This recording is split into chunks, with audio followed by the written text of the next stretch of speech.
সেনাবাহিনীকে অবশ্যই তদন্তকারীদের সঙ্গে সহযোগিতা করতে হবে, সামরিক নথিপত্রের উপরে প্রবেশাধিকার দিতে হবে এবং দোষীদের বিচারের আওতায় আনতে সহায়তা করতে হবে। এর মধ্যে কোনো যদি কিন্তু নাই। মানবাধিকার লঙ্ঘনকারীদের রক্ষা করার চেষ্টা করে সেনাবাহিনী নিজেই তার প্রতিষ্ঠানকে ক্ষতিগ্রস্ত করছে। এতে তাদের ভাবমূর্তি পুনরুদ্ধার হওয়ার পরিবর্তে মানবাধিকার লঙ্ঘনের অভিযোগ নিয়ে জনসাধারণের মনে সন্দেহ আরো গভীর হচ্ছে, এমনকি জাতিসংঘের মিশনে অংশ নেওয়া নিশ্চিত হয়ে যাচ্ছে। বাংলাদেশের সেনাবাহিনীর নেতৃত্বকে বুঝতে হবে, তাদের ভাবমূর্তি পুনরুদ্ধার করতে হলে এই সদস্যদের বিরুদ্ধে উত্থাপিত অভিযোগ এবং মানবাধিকার লঙ্ঘনের ঘটনাগুলোকে সঠিক তদন্ত আবশ্যক। এর জন্য অপরাধীদের চিহ্নিত করাই আজ প্রথম কাজ।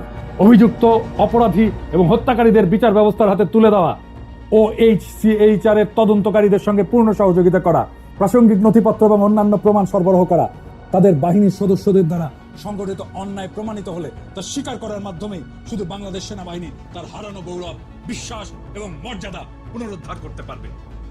দুর্বিনীত আচরণ না করে জনগণের অনুগত হন। জনগণ আপনাদের রক্ষা করবে।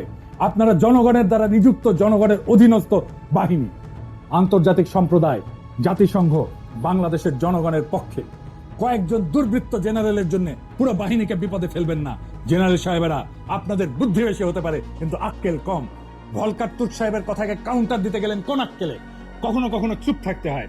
আপনারা যে কাউন্টার দিচ্ছেন তার অর্থ হলো ভলকার তুর্ক সাহেব মিথ্যা বলছে। ওয়াকার সাহেব আপনারা কত সত্য বলে ওইটা সারা দুনিয়ার মানুষ জানে। উঠতে বসতে হাসিনার মতো মিছা কথা বলেন। একটা এপিসোড লিখছিলাম ওয়াকারের যত মিছা কথা, 11টা মিছা কথা আইডেন্টিফাই করছিলাম, পরে আর দেই নাই। নেহাত মায়া কইরা হাটের রোগী তো এত চাপ দেওয়া ঠিক হবে না। আঙ্গুল তুলে সাবধান করছিলেন না? আমরা জনগণের পক্ষ থেকে আঙ্গুল তুলে সাবধান করতেছি। জাতিসংঘের মিশনে যাওয়া আপনি আর আপনার দুর্বৃত্ত জেনারেলদের গোয়ার্তমির জন্য যদি বন্ধ হয়ে যায় আপনার কি অবস্থা হবে চিন্তা করে দেখেন।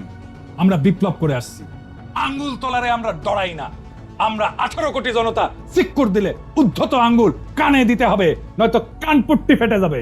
কি কয়ে সিক্কর দিমু শুনে রাখেন। ইনকলাব জিন্দাবাদ।